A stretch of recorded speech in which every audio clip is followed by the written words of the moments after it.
छत्रपती संभाजी महाराजांच्या मृत्यूनंतर महाराणी येसूबाईंचे काय झाले? संभाजी महाराजांच्या बलिदानानंतर महाराणी येसूबाई 9 महिने रायगड लढवत होत्या. छत्रपती संभाजी महाराजांना कैद केल्यानंतर औरंगजेबानं लाखोची फौज रायगडावरती पाठवली.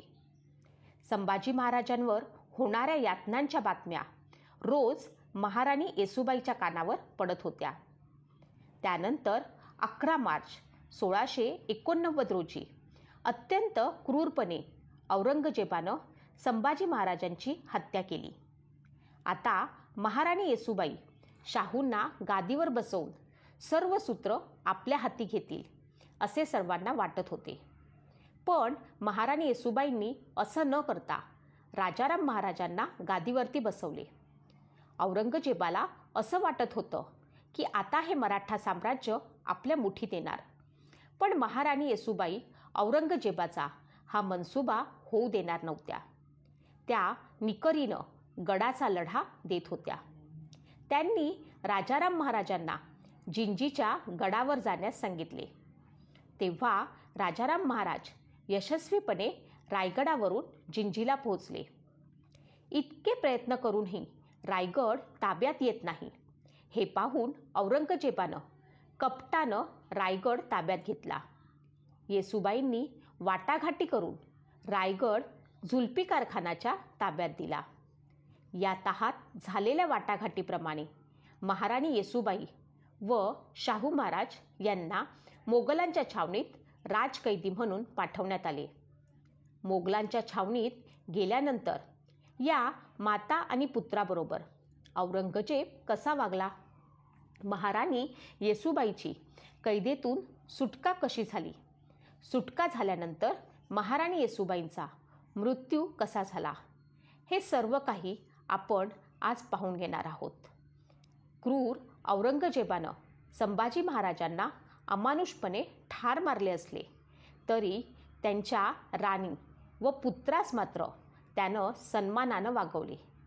औरंगजेबाची मुलगी झीनतुन्निसा शाहू महाराजांवरती पुत्राप्रमाणे प्रेम करत असे. महाराणी येसूबाईची औरंगजेबानं कधीही अप्रतिष्ठा केली नाही. औरंगजेबानं शाहू महाराजांचे शाहू हे नाव ठेवले. अगोदर त्यांचे नाव शिवाजी असे होते. पण त्या औरंगजेबानं अगोदरपासूनच शिवाजी महाराजांसोबत वैर असल्यामुळे त्यानं संभाजी महाराजांच्या मुलाचं नाव शाहू असं ठेवलं. औरंगजेबानं शाहू महाराजांना राजा ही पदवी बहाल केली. त्यानं शाहू महाराजांना 7,000 मनसूबदारी दिली. त्यासाठी गुजरात व खानदेश असे 2 सुभे दिले. महाराणी येसूबाईंना हा कारभार पाहण्याचा अधिकार दिला. हा जहागिरीचा कारभार पाहण्याकरिता महाराणी येसूबाईंना दिलेल्या अधिकाराचा शिक्का आजही कागदपत्रांवरती आढळून येतो. मुघलांच्या कैदेत असतानाच औरंगजेबानं शाहू महाराजांचे 2 विवाह लावून दिले होते. त्या औरंगजेबास नववधू पाहण्याची इच्छा झाली होती. परंतु मराठी स्त्रियांच्या चेहऱ्यासमोर पदर असल्यामुळे बादशहा पुढे येणं हे संस्कारांना धरून नव्हतं. ही वेळ महाराणी येसूबाईंच्या कसोटीची होती. त्यांनी एका दासीला दागदागिने घालून शाहू महाराजांसोबत बादशहासमोर पाठवले. हीच ती वीरूबाई. बादशहानं त्या दोघांना आशीर्वाद दिला. मुघलांच्या कैदेत असले तरी महाराणी येसूबाईंचे संपूर्ण लक्ष आपल्या स्वराज्यावरती होतं आणि त्याहीपेक्षा त्यांचं सर्व लक्ष हे राजाराम महाराजांकडे होतं.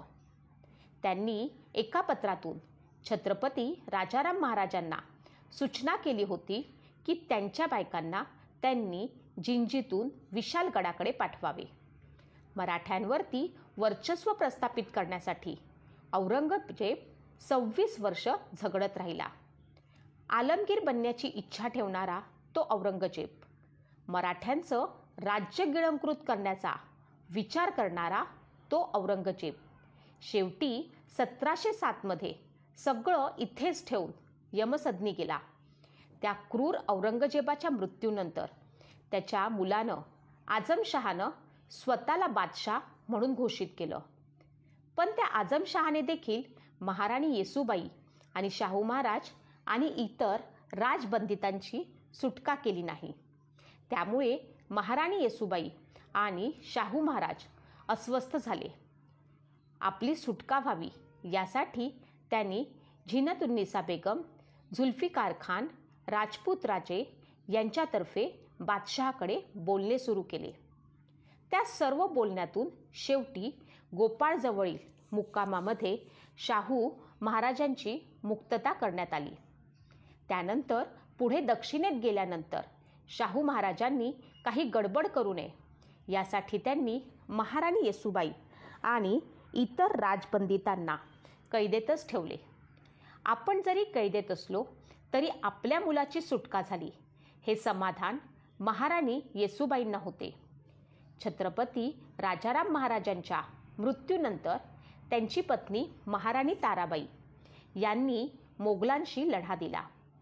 त्यांनी आपला पुत्र शिवाजी यास गादीवर बसवले आणि त्या राज्यकारभार पाहू लागल्या. शाहू महाराजांना मराठा साम्राज्याच्या गादीचा वारसदार मानायला महाराणी ताराबाई तयार नव्हत्या. तेव्हा शाहू महाराजांनी ताराबाईच्या सरदारांना आपल्याकडे वळवून घेतले आणि ताराबाईसोबत युद्ध पुकारले.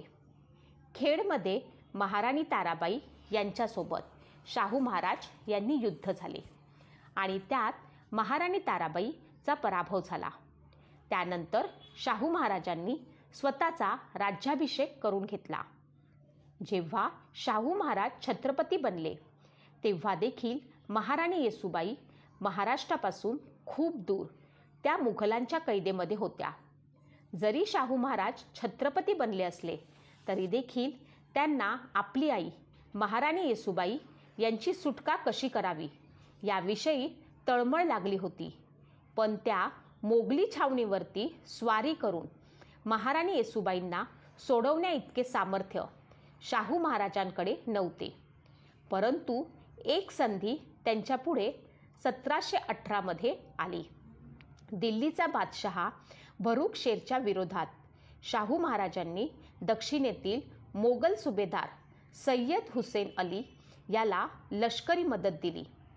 सय्यद हुसेन अलीसोबत शाहू महाराजांच्या झालेल्या तहानुसार गादीवरून फारुख शेखला पदावर न उतरवल्यानंतर महाराणी येसूबाई आणि इतर राजबंदितांची मुक्तता केली. 4 जुलै 1719 रोजी महाराणी येसू राणी मराठ्यांची राजधानी सातारा येथे पोचल्या. आपली माता महाराणी येसूबाई या साताऱ्याकडे आगमन करत आहेत ही वार्ता समजताच शाहू महाराज सातारा गडावरनं उतरून कित्येक कोस त्यांच्या भेटीसाठी पुढे आले. तब्बल 12 वर्षांनंतर माता पुत्र एकमेकांना भेटले. मराठा साम्राज्यात इतिहासातील हा एक खूप मोठा मंगल असा क्षण होता. 1689 ते 1719 हा 30 वर्षांचा इतका मोठा काळ त्या महाराणीनं छत्रपती संभाजी महाराजांच्या पत्नीनं त्या मोगलांच्या बंदिवासात घालवला होता. 30 वर्षांच्या या बंदिवासातील खडतळ काळात देखील त्या धैर्याने सामोरे गेल्या. तेव्हा महाराणी येसूबाई स्वराज्यात आल्या तेव्हा त्यांचे वय 60 वर्षांचे होते.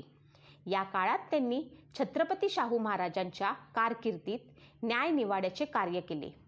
शाहू महाराजांनी आपल्या मातेला अत्यंत सन्मानानं वागवले. महाराणी येसूबाई यांनी आपल्या उर्वरित काळामध्ये दानधर्म केला. देवधर्मात त्यांनी आपले मन एकाग्र केले. राजकारणातून जरी त्या निवृत्त झाल्या असल्या तरी वेळेवरती त्या शाहू महाराजांशी त्याविषयी सल्लामसलत करत असत. वयाची 30 वर्ष बंदिवासात घालवलेल्या या महाराणीनं आपल्या जीवनामध्ये खूप सारे चढ उतार पाहिले होते. त्यांचा शेवट मात्र अगदी समाधानाने झाला. 1730 महाराणी येसूबाईंचा छोट्याशा आजारानं मृत्यू झाला. त्यांचा दहनविधी संगम माऊली इथे करण्यात आला. तिथे त्यांचे स्मारक बांधण्यात आले. शाहू महाराज तिथे नित्यदर्शनास जात असत. महाराणी येसूबाईंचे कार्य मराठा साम्राज्यामध्ये अत्यंत महत्त्वाचे होते. छत्रपती संभाजी महाराजांसोबत त्यांच्या प्रत्येक संकटामध्ये सोबत असणाऱ्या राजमातासारख्या संबंध, स्वराज्याला माया लावणाऱ्या, संकटांशी 2 हात करणाऱ्या, इतकं महान कार्य केलेल्या महाराणी येसूबाईची समाधी सापडण्यास मात्र 300 वर्ष लागले. जय